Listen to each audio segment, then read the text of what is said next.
நாங்கள் சிறந்தவர்கள், தமிழர்கள் நாங்கள் சிறந்தவர்கள். ஏன்? இதே ஆந்திராவிலே பிழைப்புக்காக சென்ற தமிழர்களை சுட்டு படுகொலை செய்தது ஆந்திர தேசம். அதே ஆந்திர தேசத்தின் மக்களாக இந்த மண்ணிலே வாழ்ந்து கொண்டிருக்கிற தெலுங்கு சமூகத்தின் பிள்ளைகளான எங்களையும் மேடையேற்றி நிறுத்தி தமிழர் என்கிற தேசிய இன விடுதலைக்காக போராடுவதற்கு அனுமதி அளித்திருக்கிறது பார். அதனால்தான் தமிழ் தேசியர்கள் சிறந்தவர்கள், நாங்கள் சிறந்தவர்கள். ஏன்?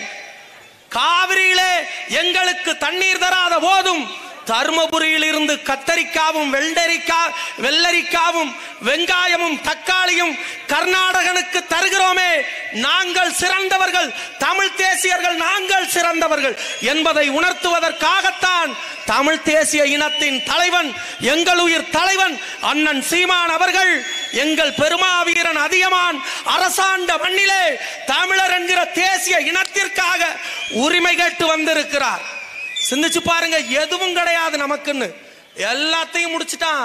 நான் தெலுங்க, உங்களால நம்ப முடியல. தமிழர்களின் உரிமையை கேட்கிற ஒரு தலைவன், தமிழர்களுக்காக பேசுகிற ஒரு கட்சி தெலுங்கனை அனுமதிக்குமா? ரொம்ப வியப்பா கேட்கிறான்.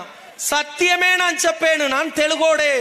మా తాత ఓమాందూర్ రామస్వామి రెడ్డి గారు ఈ స్టేట్ తోడ first chief minister of Tamil Nadu. ఆయన తోడ మనముండే நான் చెప్పేదాన్ని మీరు వినండా.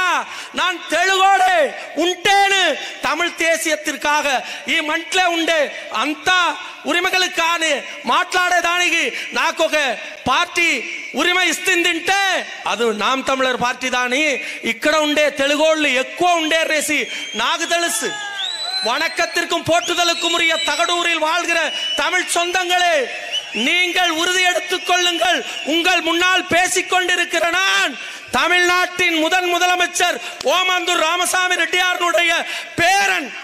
நானே என் தலைவன் சீமானின் கரங்களை பற்றி கொண்டு தமிழ் தேசிய இனத்தின் விடுதலைக்காக களத்தில் நிற்கிறேன் என்றால், மான தமிழச்சியின் மார்பிலே பால் குடித்த நீங்கள், வீர தமிழனின் பேராண்மைக்கு கருவான நீங்கள் எதற்காக கேடுகட்ட திராவிடத்திடம் திரிந்து அழிந்து போகிறீர்கள்? நிமிர்ந்தெழுந்து வாருங்கள். இது தமிழர் நிலம், இது தமிழர் நிலம். தமிழர் நிலத்தில் உனக்கில்லாத உரிமை உதயநிதிக்கு எங்கிருந்து வந்துச்சு? எங்கிருந்து வந்துச்சு? இது தமிழர் நிலம். தமிழர் நிலத்தை யார் ஆள வேண்டும்? தமிழாய்ந்த தலைமகன் ஆள வேண்டும். அப்படி தமிழாய்ந்த தலைமகனாக ஒரு தலைவன் தமிழர் நிலத்தில் இருக்கிறார் என்றால் அது எங்கள் உயிர் தலைவன் சீமான் மட்டும்தான். நீ நம்பு, நீ நம்பு. இந்த தலைவனை விட்டா வேற வழியே இல்லை. முடிச்சிருவான், எல்லாத்தையும் முடிச்சுட்டான். கடல்ல நம்ம மீன் பிடிக்க போக முடியாது, காவிரில தண்ணி இல்ல, நாங்க எலிகறி திங்கிறோம். எங்க அண்ணன் இமாயனுக்கு நல்லா தெரியும். விவசாயி பொய்த்து போச்சு, விவசாயம் பொய்த்து போச்சு. தஞ்சை பெருநிலத்துல எங்களுக்கு எதுவும் கிடையாது. தஞ்சை நிலம் தரிசாகி நிற்கிறது. அதை மீட்க வேண்டும் என்றால், அது சோலைவனம் ஆக வேண்டும் என்றால், எங்கள் தலைவன் சீமான் அதிகாரத்திற்கு வர வேண்டும். வந்தாதான் முடியும்.